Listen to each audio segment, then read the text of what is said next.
Olá, seja muito bem-vindo. Eu sou Fernando Miranda e hoje eu vou apresentar para vocês o resultado de um processo completo de simulação em um produto em alumínio, feito em um molde permanente por gravidade, uma coquilha, e como a gente consegue desenvolver de forma mais adequada o processo, encontrando a melhor condição de rendimento metálico e os melhores resultados possíveis para esse processo de fundição. A gente utiliza aqui o software QuickCast, fabricado pela ESI, e nós estamos aqui hoje para apresentar para vocês como que nós fazemos esse processo e qual é o resultado que a gente obtém dele. Aqui nós vemos os objetivos básicos do nosso processo em relação ao desenvolvimento de canais e massalotes, prever pontos críticos desse processo de fundição e adequar os parâmetros e as informações fornecidas para um processo mais aprimorado. Aqui nós temos os parâmetros de fundição que vão ser utilizados para essa simulação. Então aqui a liga do material que nós vamos utilizar é um SAE 305, a temperatura de vazamento é de 740 graus e o ferramental em aço carbono 1045. Nós estimamos uma temperatura inicial de 350 graus da ferramenta para que a gente possa fazer a ciclagem térmica e encontrar o regime de trabalho dessa ferramenta, para posteriormente a gente poder definir solidificação, enchimento e solidificação dessa condição. Nós temos aqui a previsão de enchimento da cavidade de 4 segundos. Com a simulação, nós verificamos que 3 segundos é o suficiente. Esse é um processo sem refrigeração, não há aplicação de filtros, e aqui a previsão de pintura dessa cavidade e também a massa de canal. E aqui os parâmetros de tempo para enchimento, abertura, ejeção e fechamento do molde deste processo. Esse processo específico, a gente não tem a previsão de machos, é uma peça que é fundida sem a necessidade de machos. E também nós temos aqui um histórico de revisões. À medida que nós vamos fazendo ciclos de simulação, percebemos que alguns elementos precisam ser corrigidos. Nesse caso aqui, o que foi corrigido foi a forma de alimentação, que na primeira versão gerava uma porosidade por contração muito grande em uma parte do produto.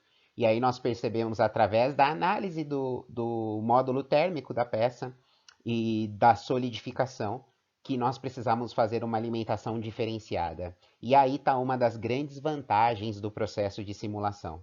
Nós podemos, na tela do computador, observar as necessidades de modificação e fazer quantas versões achemos necessária até encontrar um rendimento metálico perfeito para o resultado mais adequado do produto. E isso nos traz um tempo de desenvolvimento muito menor, porque nós não precisamos passar a ferramenta depois de usinada por várias revisões. E quem trabalha na área sabe que algumas vezes essas revisões são críticas e acabam até prejudicando a forma com que o ferramental foi desenvolvido, prejudicam a sua funcionalidade e logo no começo a ferramenta já começa a ter alguns limites de aplicação. Então, a simulação nós conseguimos geralmente, na primeira versão da ferramenta, já conseguir uma peça bem fundida, bem alimentada, com os resultados que nós gostaríamos. Então, aqui é a geometria prevista para essa peça, né? Nós temos aqui um galho de fundição simples, com duas cavidades, um lado fixo, um lado móvel, onde nós teremos a previsão de extração, as previsões de saída de ar, para a gente ter uma boa alimentação e uma boa fluidez do material nessa peça. E aqui a gente começa já a falar de resultados. Então, o primeiro resultado que a gente vai observar é o ciclo térmico, né? E a gente vai entender como que a gente faz essa análise desse ciclo térmico e para que ela serve. O que nós fazemos aqui, então, é definir um ponto de medição. Normalmente é um ponto que a gente considera mais estratégico, não muito na extremidade da ferramenta, para que a gente possa avaliar, dentro dos ciclos de funcionamento, em quanto tempo a gente alcançou o regime de trabalho da ferramenta.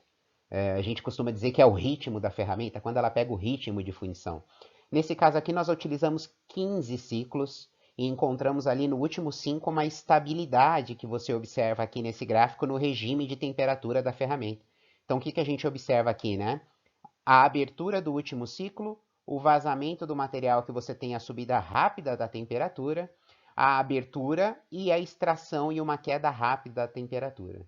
Então, esse processo aqui, essa curva de sobe e desce, ela mostra o ciclo de abertura e fechamento.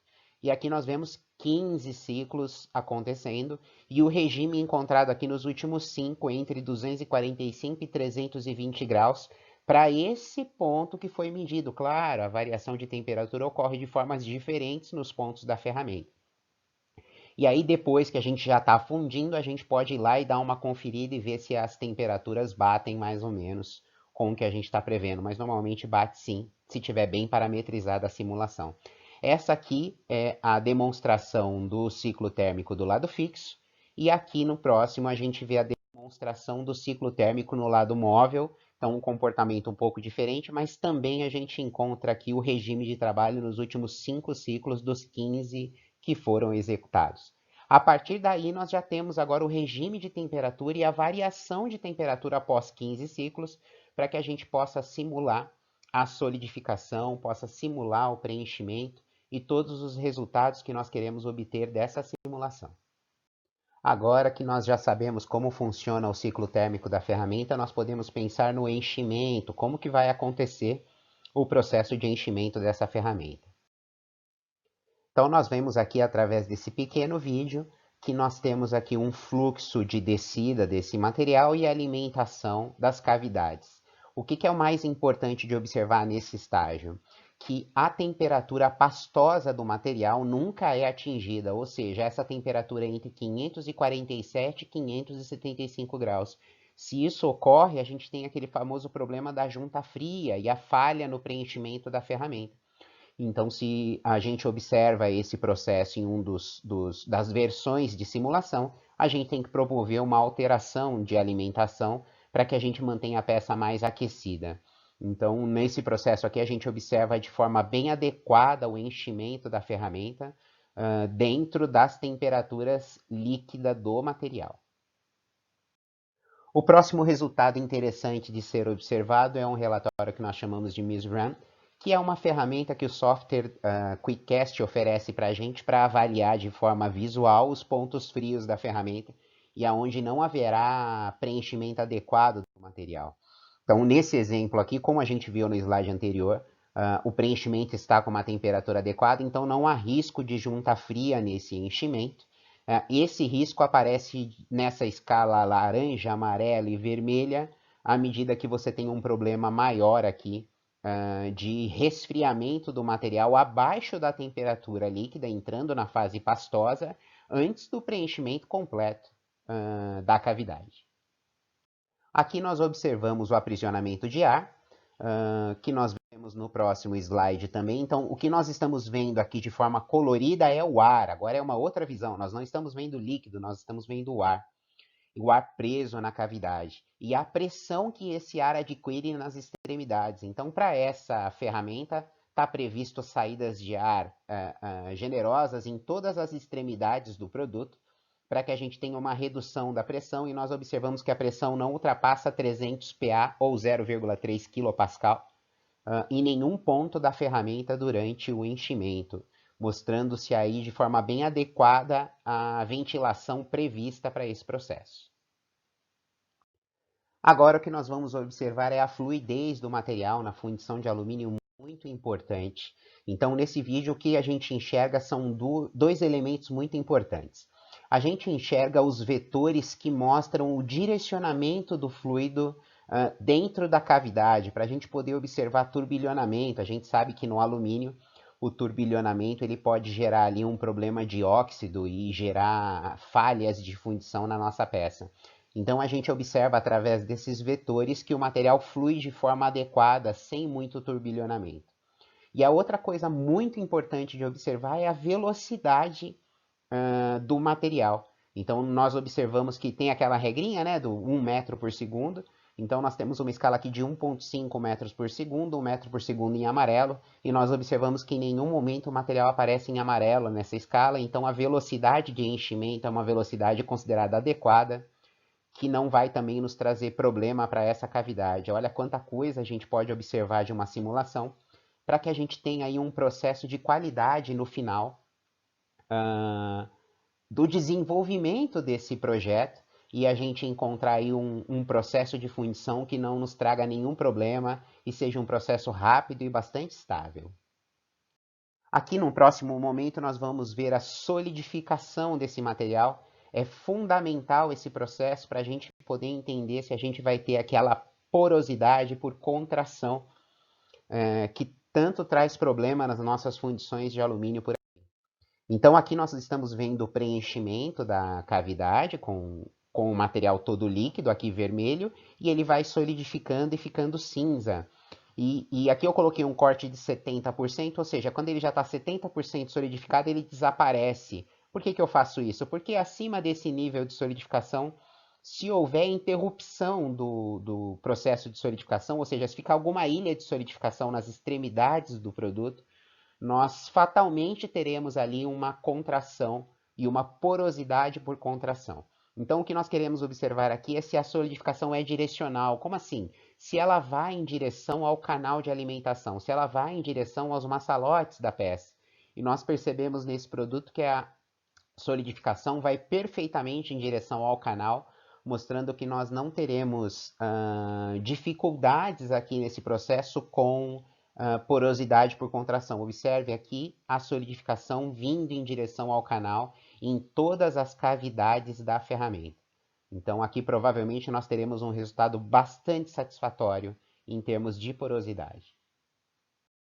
Veremos aqui então alguns filtros de porosidade e como que esses resultados são apresentados. Então aqui nós temos uma porosidade maior do que 1%, ou seja, 1% de espaço vazio dentro da estrutura física do material. Então nós temos pequenas porosidades aparecendo nas extremidades do produto, mas nós consideramos qualquer porosidade menor que 5% como microporosidade. Né? São porosidades que não são visuais e não apresentam resultados específicos. Se nós precisarmos, se for um produto que tem problema de estanqueidade ou questão de aplicação de segurança, que a microporosidade deve ser observada e eliminada, aí nós temos que trabalhar nos processos para eliminação de microporosidade. Mas porosidades abaixo de 5% para peças que não entram nesses quesitos de alta segurança, não há problema nenhum, elas não geram deformações, elas são internas e não devem gerar nenhum problema no processo de fundição. Então aqui nós temos aqui uma porosidade, nós vemos aqui o volume de porosidade de 0,02 arredondando centímetros cúbicos. Quando nós fazemos um corte de 2%, praticamente não se vê mais porosidade nas extremidades, são pontos muito pequenos que aparecem e o volume cai para 0,005 centímetros cúbicos, diminui muito. E o corte de 3%, a porosidade prevista é de 0. Não há porosidade prevista nos produtos, em nenhuma face do produto. Como eu tinha falado, 5% de porosidade menor que 5% não nos gera problema nessa peça, então nós consideramos esse projeto de fundição aprovado para fabricação, para que a gente possa agora usinar o ferramental e ir para a fundição e colher os nossos resultados. Então eu gostaria de agradecer aí quem pôde ver esse vídeo. Nós estamos sempre à disposição. Se precisar de alguma informação, tiver alguma dúvida, quiser bater um papo de como que a gente faz esse processo de simulação, como que isso pode te ajudar, nós estamos à disposição. Vai ser um prazer falar com você. Tenha um ótimo dia, muito sucesso nos seus negócios e qualquer coisa é só ligar para a gente. Um grande abraço e muito obrigado.